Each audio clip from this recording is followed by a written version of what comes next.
Alrighty, I'm going to be working on this guy some more. So I'm going to take some more of this clay. This is my Roma plastilina. Sometimes I got to pick stuff out of it because I've been using this clay for over a decade. Actually, God, since actually almost 2 decades. Just recycling it, and these oil-based clays like Roma plastilina and Chavant, you can just use over and over. But sometimes I get little pieces of styrofoam and everything in it from the previous sculpt. Anyway, I'm going to take this and throw it in my little oven for a few minutes. This type, I usually just put it on like 175 for about 4 minutes. And that gets it nice and warm. This is medium, so I don't really have to do that, especially if it was warmer in here. I wouldn't have to do that, but it makes it nice if you're working on larger areas and you want the clay to be really soft. I mean, when I do this, it makes it as soft as wet clay, or basically water-based clay. So all that clay is warming up. I'm just kind of taking a look at it, and I can look side to side and I can see the differences, you know, and things I have to change. Pretty much got its teeth done. This area finished, the eye socket's done. And I still got to work on this area. It's really rough still. Got to clean it up a little. And coming around the back, it looks as though I've got to fill this area up a little more and maybe build up some of this area. And then once I do that, I should be able to just clean it up. You can see here I'm using this skull as a model, and you can see how the eyes are, the orbital socket, and I've taken liberty with this one. You can see how I've brought him down to make it like he's more evil. And other than that, the rest of the skull is pretty accurate. It's a little bit longer though. I made his face longer too, so that's a difference. But other than that, trying to keep it pretty close to being anatomically correct. All right, my clay is about finished up, so I'm going to pull this out of the oven.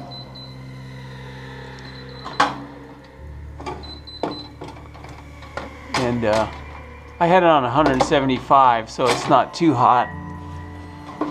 I can pick up the tray with my hand. You don't want to hold it too long. I usually just set it down here. And oh, and these are my tools. Got all kinds of tools. Probably my #1 tool I use for details more than anything is this little guy. It's great. But right now, the tool I use most is my hands. So this clay is really soft now and easy to work with. I mean, it's as easily as soft as water-based clay. And then when it gets colder, it gets hard again. And you can also get this Roma plastilina or Chavant clay in hard, and it's really hard. I mean, you have to melt it, but it's great for doing small pieces and like little details and stuff. Anyway, so I'm gonna put this in my lap right here and just take a look at this guy. And I mostly want to work on the back. And I can see here how this part needs to be built up a little. So I just start adding clay, like so. And I can look for little spots that need more building up. And in the past, I used to spend so much time on the face. I was just obsessed with faces and expressions, and I ignored so much of the anatomy of the head and the skull. And I would get bored with it. I'd want to go for the icing on the cake, which is the, you know, the expression and the emotion. Kind of like the same with when you're drawing too. You want to get into all the cool details, and you know, it's important to work on the form and take your time and, you know, really look at what you're either drawing or painting or sculpting and build up the form before you do the details. But I can kind of see, just eyeball this and see where it needs more clay, and just adding more and more piece by piece. And sometimes if it looks skewed, because I am really right-brained, sometimes I'll be not sometimes, but often, I'll draw or sculpt something and it's skewed.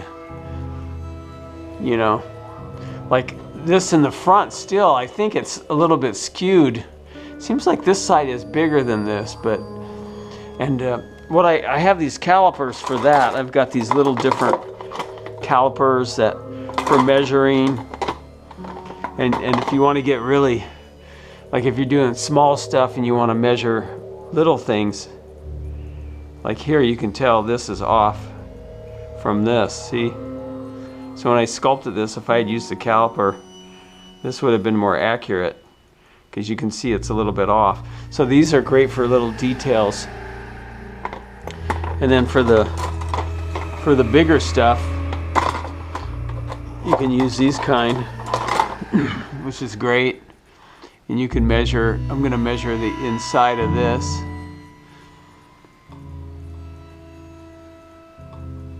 So there to there, you can see that's pretty close. So you can check your work and stuff.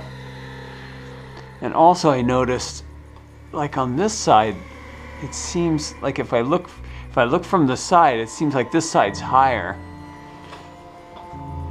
than this side. See, so you want to come in and roll out some more clay, and you can build this up even more.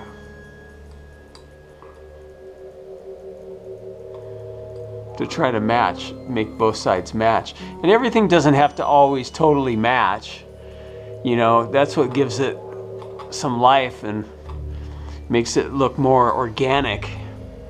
But for the most part, you want it to be somewhat, you know, somewhat accurate.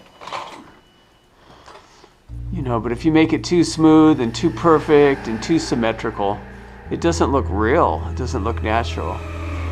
And I'm taking liberties with this anyway, because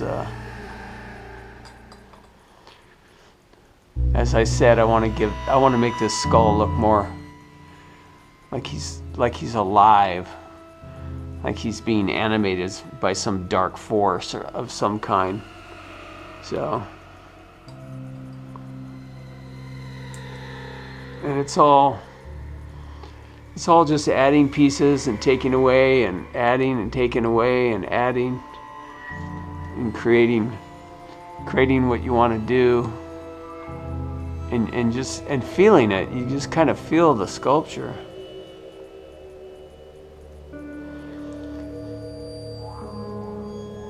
And if you want, you can leave it and come back to certain sections. I do that sometimes. I'll leave it and then I'll come back and look at it later, and gives you a fresh perspective on it.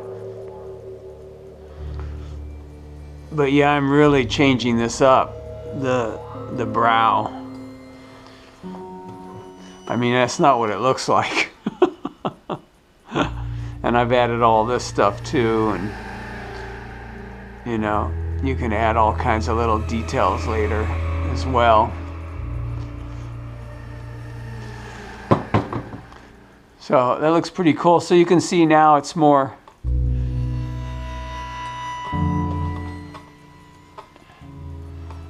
even. This side even needs a little more.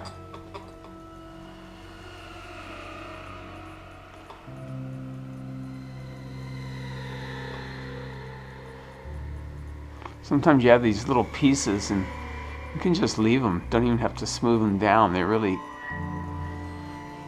They give it, you might do like the end a little or something. But, you know, it gives it more character.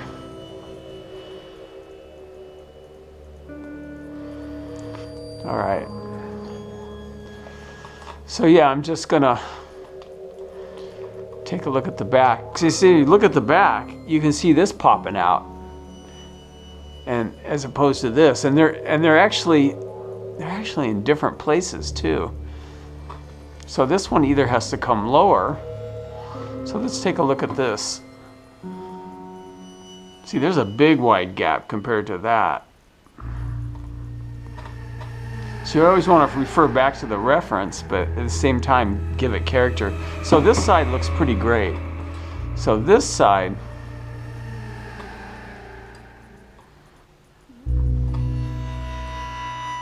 is definitely off from the other side. There's this one here. This looks the same, this part, but this part's gonna have to change.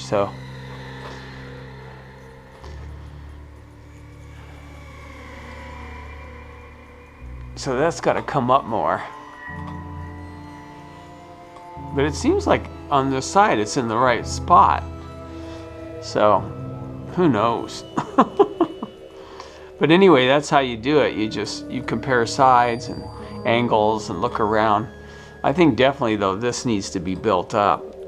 And if that was built up, it would cover that side. See, so now you can't see this part as much because I think the skull just needs to be built up on that side.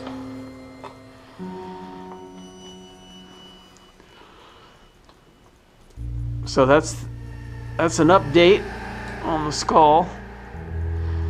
And I don't want to sit here and sculpt for an hour and bore you to death with that. So I'm going to move along and stop the video here. I appreciate you watching the channel. Be sure to like and share it with others if you find it interesting. And this is a Dark Ride Nightmare on Wheels. It's going to be Van of 1,000 Skulls. So stay tuned for more. All right.